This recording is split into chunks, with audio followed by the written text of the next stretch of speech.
let's go ahead and get this thing in, man. Virginia Tech has hired James Franklin to be their next head coach. Now, here's the thing about it. There's been some talks about this in regards to James Franklin being fired from Penn State. Probably about a month ago, I guess, at this point. And there have been a lot of jobs open, right? Florida, Arkansas, LSU, uh, some of the top schools, I'll just say that, right? That UCLA is open. And there was a lot of speculation. But James Franklin decided to take his talents to Blacksburg, Virginia. Matter of fact, that's where my beloved Miami Hurricanes will be playing next week in 4 days, 19 hours, 58 minutes before they have kickoff. Anyhow, I think it's very interesting.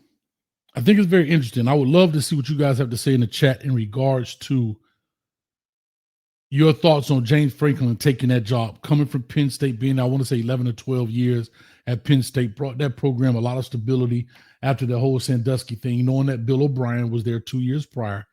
But he really brought a lot of stability to that program. Most programs don't bounce back after a scandal like that.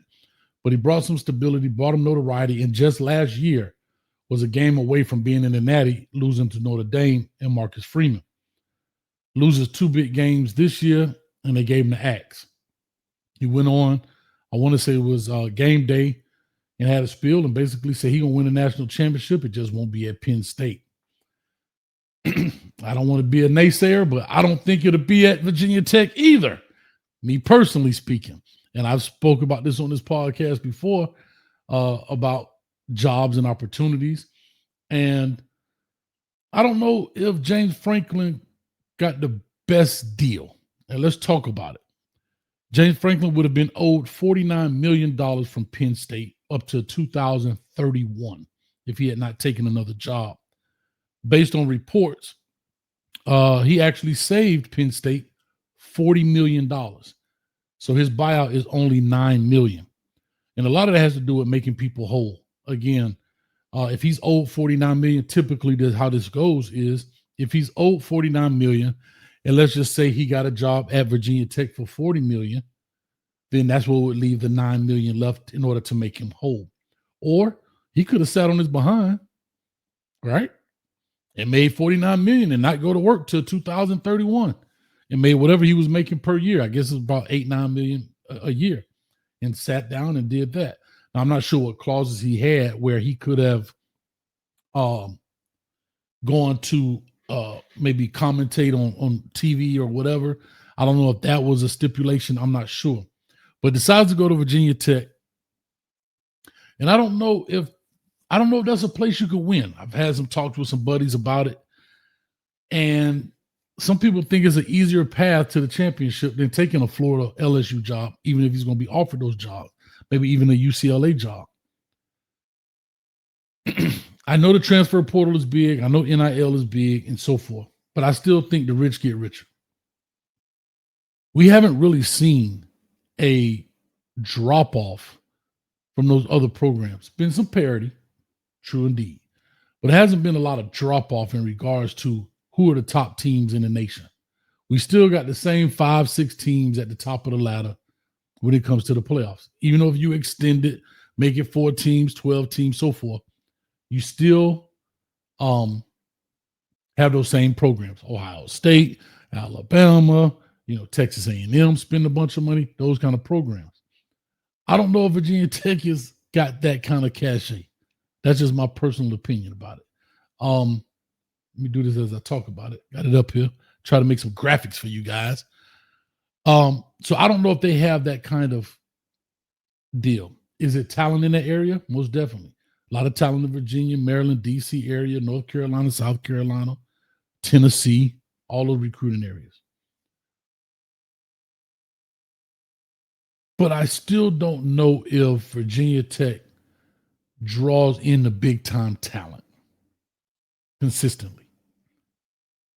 And I think he's got an uphill battle there. I think he has an uphill battle when it comes to Virginia Tech.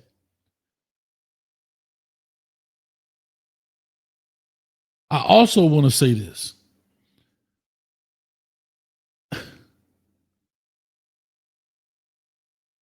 I think he let Penn State off the hook. If I was a coach, and sometimes you do things because you want to get right back into it, but if I'm a coach of James Franklin's caliber, I'll wait till the right situation comes. This is me personally. You're not hurting for money. You're really not. Like, I know money is the thing, but you're not hurting. But I would have waited till the right opportunity because I do think, he's not a GOAT coach. Let's not get it twisted. But I definitely think he's a coach that he should have taken his time. I'm not disagreeing with it, but I still think there are better opportunities out there than VTech. That's just my personal opinion in regards to it. I think there's a lot he has to do from a talent perspective. There's a lot he has to do building up from a culture perspective. It's going to be a rebuild. It's definitely going to be a rebuild. He may bring a lot of the coaches he had at Penn State, so forth and so on. But but Virginia Tech may not be as an attractive job as some may think. Beloved saying when I'm saying I'm a VT hater. No, I'm not a VT hater.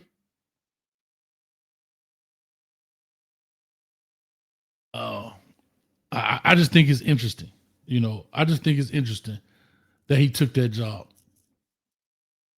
I'm trying to see up here. Somebody left a comment in regards to this. Ham says maybe he wants to challenge, coach. Cool. Give me a challenge with a Florida.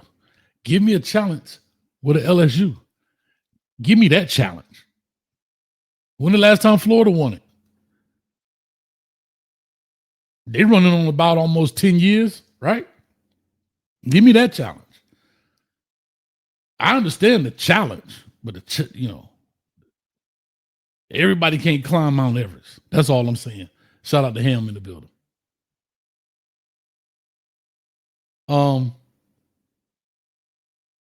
Shark says Adona just pledged $300 million to Virginia Tech. Great. There's nothing wrong with that.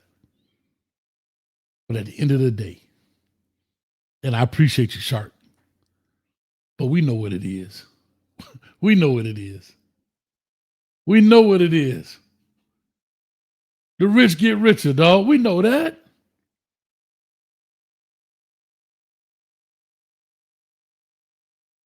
I think it's a tough climb. I really think it's a tough climb. $300 million? I mean, that's awesome. But I don't think it's enough. I don't think Virginia Tech has that. Just within the name within itself. Hell, you were at Penn State. You think let's think about this for a second. You were probably the third best in your conference at Penn State in the Big Ten. Michigan, Ohio State, Michigan, however you want to look at it. And then Penn State. And unfortunately, last year they just couldn't get over the hurdle of Notre Dame. Now you're going to a VTech. Yeah, you probably could win some more games, but I don't know if you got enough to win a natty there. And I think that's the ultimate goal for any head coach in college football, major college football. And so when I look at it and I think about it, it makes me wonder, why did he take the job? Now, let's talk about this for a quick second. I think he takes that job because Florida is not guaranteed. LSU is not guaranteed. Some of these bigger name schools are not guaranteed. We've seen those schools take people with lesser name, has done less, maybe at lower level they've done more, and they'll get opportunity, i.e. Billy Napier, i.e. Sam Pittman at Arkansas.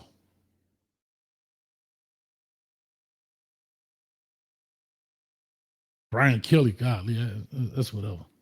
That's a whole nother thing. But I think that's going to be tough. I think that's going to be tough.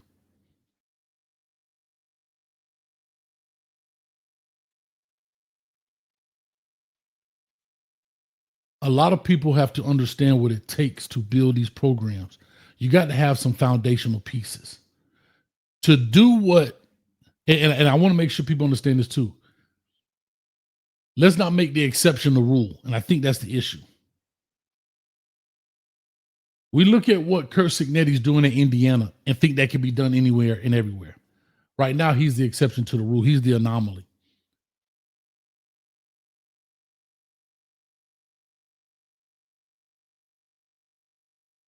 I hope I could come on there in a year, 2, 3 years and be like, yeah, coach, you were wrong. Hey, man, I was wrong. I ain't got no problem with apologizing whatsoever. Because all of this is opinion. Let's get honest. Said this is outstanding. Definitely. Now, let me go back and say this. Thank you for that. This is definitely an exciting and outstanding hire for Virginia Tech. The question is, from the coach's perspective, can he get to the natty with this? And I don't know. I think it's going to be a hard uphill battle. I think he's going to do a good job at Virginia Tech.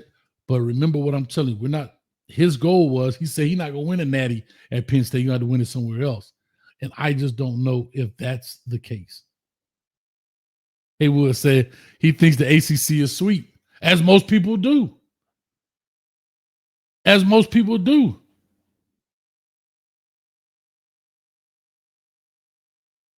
I think the UCLA job would have been better, to be honest. That's just me talking. Because you don't have a concentration of people with all that talent right there. Think about Virginia Tech, right there in Virginia.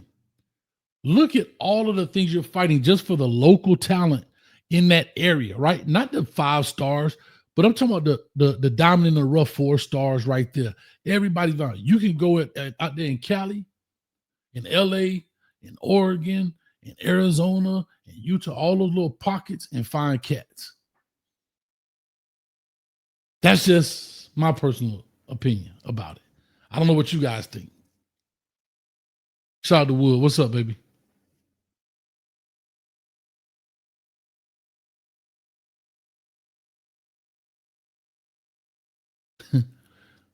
Virginia Tech doesn't want a natty right now. They just want to be relevant again. Okay. And I get that. But I'm speaking from the coach perspective versus the institution's perspective. The institution may want to be relevant, but this dude right here, he trying to get some hardware, man. He trying to go down in the record books. And I just don't know if you can do it there. I don't know. I think it's going to be tough. And I think he's got a lot of upside at that program. A lot of upside. I saw somewhere else his buyout. I was trying to see how much he was going to make this year. They don't have the details of his contract just yet. But I was trying to see what it was. Anyway. So they announced it on their official Twitter page and so forth and so on. So that's where we are in regards to James Franklin will be your next and new head coach at Virginia Tech.